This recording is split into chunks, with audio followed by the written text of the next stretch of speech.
시편 17편의 말씀을 가지고 주의 형상으로 만족하리이다 라는 제목으로 하나님의 말씀을 증거하도록 하겠습니다.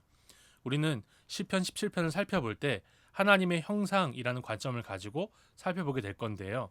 먼저 1절에서 5절을 살펴보도록 하겠습니다.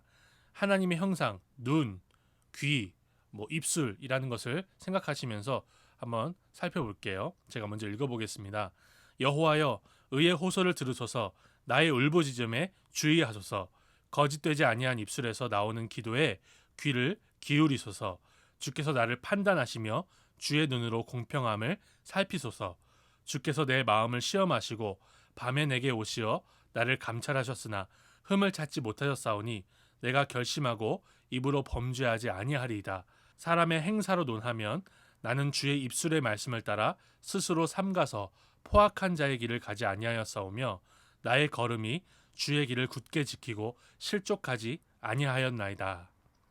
이렇게 시인은 하나님이 인간처럼 귀를 기울이시고 눈으로 살피시며 입술로 말씀하는 분이라고 고백하고 있습니다. 그러나 시인은 하나님과 인간의 너무나 분명한 차이를 정확하게 이해하고 이렇게 고백하는 것입니다. 인간은 귀가 있지만 듣는 순간에 거짓되지 아니한 입술을 분간할 수는 없어요.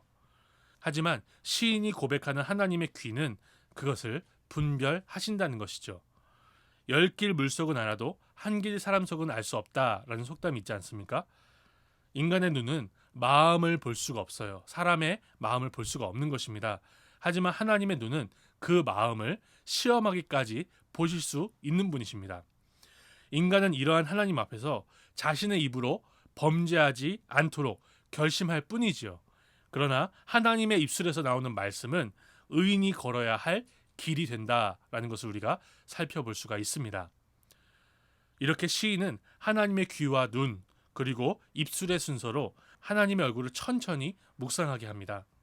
이제 시인은 6절부터 하나님의 손과 발을 노래하는데요. 7절을 제가 읽어보겠습니다. 주께 피하는 자들을 그 일어나 치는 자들에게서 오른손으로 구원하시는 주여, 주의 기이한 사랑을 나타내소서. 주께 피하는 자들을 오른손으로 구원하시는 하나님이라고 말합니다. 그리고 기이한 사랑을 나타내시기를 간구하는데요. 여기서 하나님의 오른손이라는 주제는 구약 성경에서 자주 하나님의 강력한 능력을 나타내기 위해서 사용됐습니다. 동서고금을 막론하고 사람들은 오른손을 왼손보다 많이 사용했고, 그래서 오른손은 사람이 가진 양손 중에서 가장 강력하다고 생각을 해왔어요. 그래서 하나님의 강력한 능력을 표현하기 위해 하나님의 오른손이라고 말을 한 것입니다. 그러나 생각해 보세요. 하나님은 사람이 아니시기 때문에 약한 손이 없으신 전능하신 하나님이십니다. 그러므로 하나님은 그에게 피하는 자들을 능력이 부족하셔서 구원하지 못하시는 일이 전혀 없다고 우리가 고백할 수 있는 거죠. 시인도 분명히 그것을 알고 고백하고 노래하는 것입니다. 이제 시인은 하나님의 보호하심을 이렇게 간구합니다. 8절 9절인데요. 나를 눈동자같이 지키시고 주의 날개 그늘 아래에 감추사 내 앞에서 나를 압제하는 악인들과 나의 목숨을 노리는 원수들에게서 벗어나게 하소서. 사람의 눈동자를 머리뼈와 눈꺼풀이 보호하고 있듯이 하나님이 그렇게 자신을 보호해 주시며 독수리가 자기 새끼를 보호하듯이 날개 그늘 아래 감춰달라고 시인이 고백하는 것입니다. 시인은 하나님의 보호하심을 사람의 신체로 도저히 표현할 수가 없어서 날개라는 소재를 가져오기까지 하나님의 강력한 보호하심을 분명하게 노래하는 것이죠. 이렇게 하나님은 그의 백성을 놀랍게 보호하시며 기이한 사랑을 드러내신다라고 시인이 노래하는 것입니다. 이제 시인은 마치 하나님께 다리가 있는 것 같이 표현을 하는데요. 하나님이 벌떡 일어나셔서 칼을 휘둘러 주실 것을 간구하고 있습니다. 13절인데요.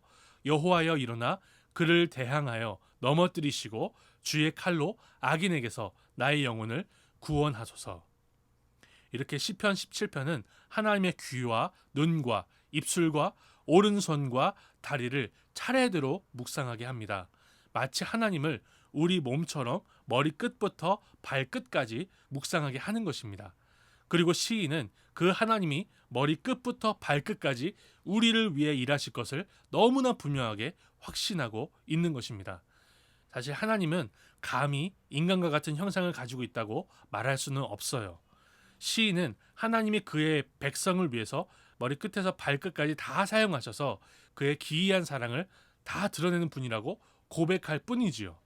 그리고 이렇게 하나님을 묵상한 시인은 노래의 결론으로 15절을 고백합니다. 나는 의로운 중에 주의 얼굴을 배우리니 깰 때에 주의 형상으로 만족하리이다.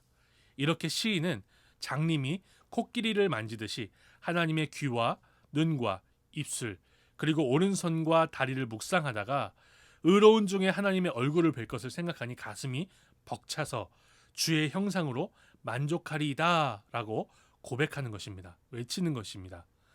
적용해 보겠습니다. 우리는 또다시 질병으로 어려움을 겪는 한 주를 보내고 있습니다. 하지만 우리 하나님이 어떤 분이신지를 시편 17편을 따라 묵상할 때 우리는 빼앗길 수 없는 위로를 다시 한번 확인하게 되는 것입니다.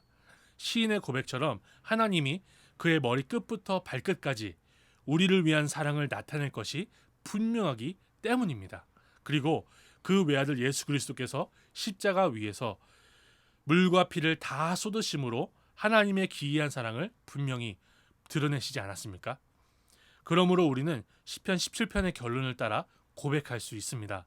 주의 형상으로 만족하리이다. 우리의 환경과 상황이 어렵더라도 이러한 위로와 소망을 굳게 붙들고 주님의 말씀을 묵상하는 한 주간을 보내시길 바랍니다.